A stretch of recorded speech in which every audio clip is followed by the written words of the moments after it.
How do you cut interviews for documentary?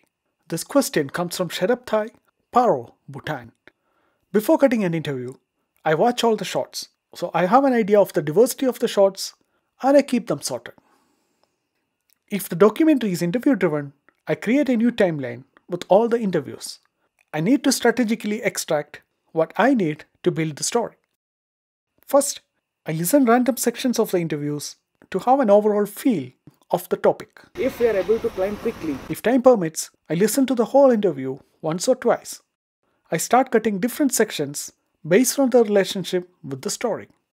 This process is like mining. I keep the most powerful bits on the top track and I call them the diamonds. The bits which can form the body of the story come on the track below and I call them gold. Then comes steel, the strong bits that can connect various sections of the story. We have the remaining bits on the lowest track. These may not make to the final edit. When I started as a documentary editor, it was difficult to decide between diamond, gold and steel. But with practice, it became easier and I could make better and faster decisions. The next step is challenging and an interesting process of documentary editing. I place the diamonds on a new timeline.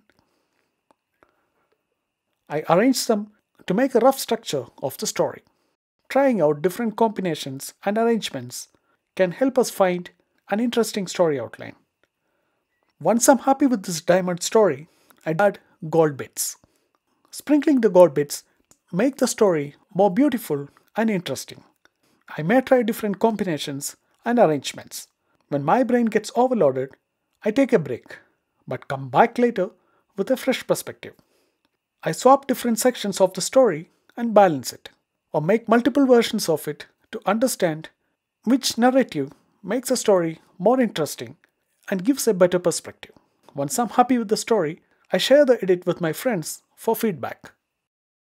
Sometimes, I take a break for a day or two to refresh my brain and relearn the story, because I can watch the edit with less mental or emotional attachment to the story. Editing a documentary is like cooking a dish. We have all the ingredients, like our footage and script. We have to make that special dish, the documentary, by blending the ingredients at the right ratio. In reality, documentary editing is a more complex process, but I hope this gives you a brief idea on how we cut interviews. So see you next time. Until then, bye. The rainforests of the Western Ghats are teeming with life.